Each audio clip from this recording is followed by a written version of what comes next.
We're talking about joint mobility. I said that it's one of the most essential things that we can add to our training, and it's one of the most neglected. It's one of the most neglected for a very simple reason, right? You don't feel it like you feel maybe a stretch.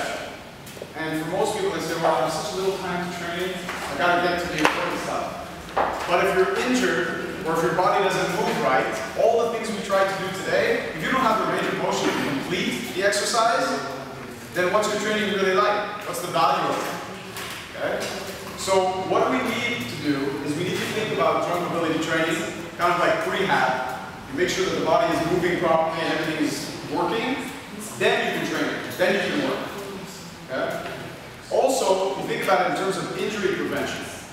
What happens in our training is we're always trying to find this ideal position where we can get the most mechanical advantage to overcome the resistance. Bodyweight resistance or barbell, kettlebell, sandbag, whatever. In actuality, when we practice, are we always in those optimal positions? No. Right? Tennis match? Look at the positions in slow-mo. Are any of those good? Do they look like they're good for the body? Right? Stretched out, total mess. Right? What happens when a football player gets hit from the side? Usually blows his knee out. He gets the wrong shot, snap. Why? Because he never spent any time moving in this direction with his knees. What's the common thing that we do in our common experience with range of motion for our knees is this. Right? That's how we use knees. But how many of us are going to go and drop up and down and use our knees that way? You ever watch, how many people have kids? Who has kids? Alright, how many have practiced how to do it? Something. Alright, so if you watch little kids learning how to walk, how do they start? They take a few steps, and how do they typically fall? Yeah, something like that, right? But it's very rare that you see people in their 30s or older falling down and getting up like that without injury. Why not? It's a normal range of motion.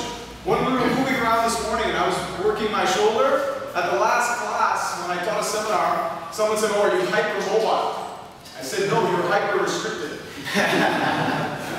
It's true. There's nothing abnormal about being able to move my shoulder that way. It's abnormal that you can. Okay? Unfortunately, it is kind of normal. It's just because you don't spend any time doing it. And you may be spending time in training doing things that are actually restricting your movement, which makes no sense. That's why you can't just train or practice or work out. You have to consciously know what you're doing. Otherwise, you could be robbing yourself of something you started with. And that's a big deal, right?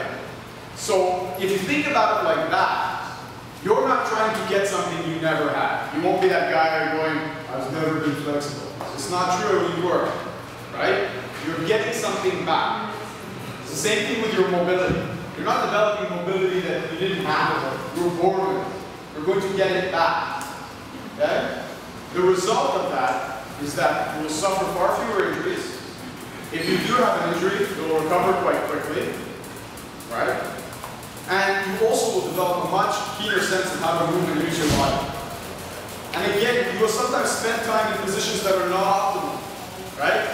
They are those positions where in that moment, maybe you, if it wasn't a controlled environment, you would get an injury. But because it's controlled, you start to learn how to move the body in and out of those maybe potentially damaging positions. So for example, it's not a position I want to hang out in, but I can do it without injury to my knee, right? Because I've spent time learning how to roll out and protect my knee.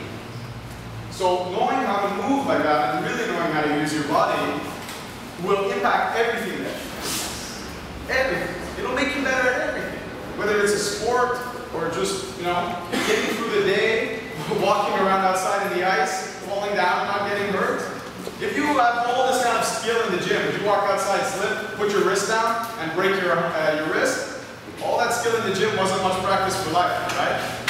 But if you know how to move, that will definitely carry over to everything else. Does that make sense? So this is what I'm trying to teach you. I'm trying to show you, yes, kettlebell exercises this weekend. But I want to try and impart to you the importance of mobility, flexibility, endurance, and strength.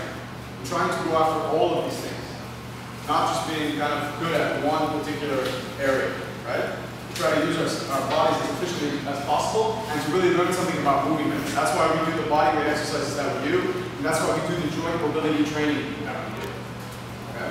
I only have time in a weekend like this, it's packed with so much information, I can only show you a little bit of this joint mobility. I don't have time to do a whole thing. But luckily now what we're doing is I did a course just for joint mobility. So I'm going to do one. The first one is in Toronto. It's April 2nd. Okay? We spend one full day, all joint mobility, and body weight exercises, like the ones I've been showing you, to develop that kind of kinesthetic awareness. So it's going to be really nice, and it's nice because I finally have the time to, people have been asking for a long time to show you more of those exercises. So what I'm going to do is, before we do the windmill, everyone is going to come up. I want you to write down, though, right now, again, that process I mentioned this morning. For joint mobility, the first thing we do is we select the area to work. We explore the range of motion. We refine it. And then we coordinate it.